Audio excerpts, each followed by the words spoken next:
Mercedes-Benz has spent the last decade telling us that the future is electric, but it has been careful about where it points that future first.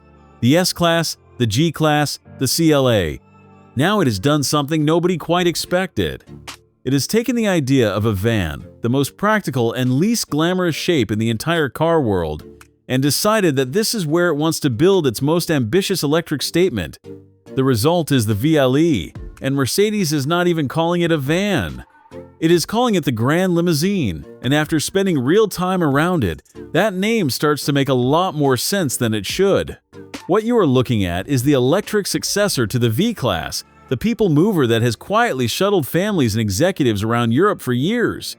But the VLE is built on something completely new, a dedicated electric van architecture, and that single decision changes everything about how it looks, how it drives, and what it is capable of. This is not a combustion van with batteries stuffed underneath. It was designed from a blank sheet to be electric first, and you can see the freedom that gave the designers the moment it moves. Start with the shape, because it is the first surprise. Vans are boxes. They have to be, because a box is the most efficient way to carry people and cargo. But the VLE does not look like a box. It has a long front overhang that gives it presence, a roofline that stretches back and then curves down softly into the tail, and a surface treatment that looks far more like a large saloon than a commercial vehicle. There are two raised power domes on the hood, a reinterpreted version of the Mercedes grille up front, and a light signature that links the headlamps with a single illuminated strip. At the rear, the taillights form an inverted U that frames the whole back of the car.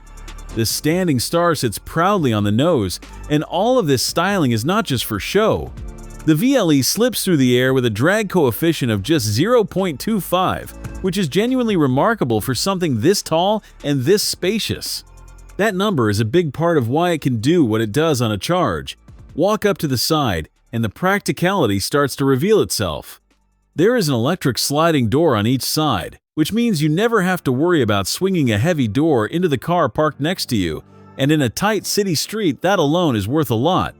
The doors can open hands-free, and the windows in them retract fully, which is a small detail that makes the back of this thing feel airy rather than sealed off. There is even a separately opening rear window above the tailgate, so if you are parked nose to tail and cannot swing the whole hatch up, you can still drop a bag in through the glass. These are the kinds of details that come from people who actually thought about how a vehicle like this gets used every single day. Then you open it up, and this is where the VLE stops being clever and starts being special. Mercedes will sell you this car with anywhere from 5 to 8 seats across 3 full rows, and the seating is the real headline. The individual rear seats have 4 small wheels built into them and a system called Roll and Go. That means you can slide them forward and back with almost no effort, lock them anywhere you like, or lift them out entirely and simply roll them into your garage. No wrestling, no removing bolts, no calling a friend to help you carry a bench. And if you option the electric seats, you do not even touch them. You move them from the screen or from your phone, and Mercedes describes the seats gliding into position as a kind of ballet. There are even preset modes. One pushes everything forward for maximum cargo. One slides the first rear row all the way back for limousine legroom. One balances the two. With every seat removed, you are looking at over 140 cubic feet of space, which is van territory in the truest sense, and with all 3 rows in place, you still get close to 28 cubic feet behind the back seats. The seats themselves climb a ladder of luxury that is almost comical in the best way. The basic ones are comfortable, the mid-level ones add power adjustment, and the top Grand Comfort seat adds a pillow, a massage function, calf support, wireless charging, and its own armrests. This is the part of the car where Mercedes is clearly aiming at the chauffeur and the family that wants its kids treated like visiting dignitaries, and it works. If breakdowns like this help you decide what is actually worth your money, subscribe so you catch the next one, because the tech in here is where it goes from impressive to almost unbelievable. Hidden in the headliner above the front seats is a screen, not a small one. It is a 31-inch panoramic display with 8K resolution that folds down for the rear passengers, and it has a split-screen function and an 8-megapixel camera built in, so the people in the back can watch a film, play a cloud-streamed video game, or join a video meeting from the second row. Pair that with the optional Burmester sound system, which uses 22 speakers and Dolby Atmos, and the back of this van becomes a better entertainment space than most living rooms. Up front, the driver gets the MBUX Super Screen, which spans the dash with a digital instrument display, a central touchscreen, and an optional third screen purely for the front passenger to watch their own content while you drive. There is even a head-up display that projects an image that appears to float about 4 meters ahead of the car. None of this feels tacked on. It feels like the interior was designed around the screens rather than the screens being squeezed into an interior. Above all of it sits the sky view roof, a single piece of fixed glass that runs from the front pillars all the way to the back. It floods the cabin with light, and combined with a wraparound ambient lighting, it makes the inside feel less like a vehicle and more like a small, calm room that happens to be moving. There is an electric blind if the sun gets too strong, and 3 separate climate zones make sure everyone is comfortable whether you are crossing a desert or a Norwegian winter. Now, all of this would just be a very nice lounge if the VLE drove like the van it secretly is. It does not, and this is the part that genuinely changes the story. Underneath, it rides on AIRMATIC air suspension, the same idea that makes an S-Class glide, and it adjusts each wheel independently to soak up bumps before they ever reach you. At higher speeds, it lowers itself to cut, drag, and add stability. At a standstill, it drops down to make climbing in easy, and on a rough track, it can lift itself up for extra ground clearance. You can even tell it to lower itself with your voice. But the cleverest trick is at the back axle. The VLE has rear-wheel steering that turns the rear wheels by up to 7 degrees, and the effect on a vehicle this size is hard to overstate. The turning circle shrinks to just under 36 feet, which Mercedes points out is about the same as a small CLA hatchback, narrow enough to turn around inside a tennis court. A vehicle that can carry 8 people and tow a horse trailer should not be able to thread through a multi-story car park like a compact, and yet this one can. That combination of a limousine ride and genuine city agility is exactly what the Grand Limousine name is promising, and it is the rare case where the marketing is telling the truth. Under the floor is where the engineering really flexes.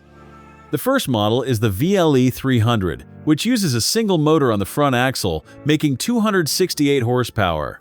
Above it sits the VLE 404-MATIC, which adds a second motor at the rear for all-wheel drive and 409 horsepower, enough to push this large, heavy machine from 0 to 60 in about 6 seconds. Both use a new battery with around 115 kilowatt-hours of usable energy, and here's the headline figure. The range is more than 435 miles on a full charge. For a vehicle shaped like a building, that is extraordinary, and it comes down to that slippery body and an efficiency figure Mercedes compares to burning about 2 liters of diesel over 60 miles. Charging is just as serious. Thanks to 800-volt technology, the VLE can pull more than 300 kilowatts, which means about 220 miles of range added in roughly 15 minutes. Mercedes drove one from Stuttgart to Rome, nearly 700 miles, and needed only 2 15-minute stops along the way. That is, the moment electric stops being a compromise for a vehicle like this and starts being the obvious choice. Later, cheaper versions with smaller lithium iron phosphate batteries will follow for buyers who do not need the maximum range. The driver assistance is equally deep. The VLE carries 10 cameras, 5 radar sensors, 12 ultrasonic sensors, and a water-cooled supercomputer running the new Mercedes operating system. It is ready for advanced assisted driving. It can change lanes with a tap of the indicator, and it can park itself, including diagonally and in spaces with no painted lines. It can even reverse itself back along a stretch of road you just drove down, up to about 150 meters, which is the kind of feature you do not know you need until you are stuck, nose first, down a narrow farm track. So where's the catch? Because there has to be one. It is the price and the way it reaches the United States. American buyers will only get the long wheelbase version, which is no bad thing, because it adds about 7 inches of length and even more interior room, but pricing is expected to start somewhere around $75,000 and climb from there, and the entry car is front-wheel drive with a single motor. For some buyers, that will feel like a lot of money for a van, even a Mercedes one. But here's the honest other side of it. There is genuinely nothing else like this on sale. The closest electric rival, the Volkswagen ID.Buzz, is a charming thing, but it plays in a completely different league of luxury and range.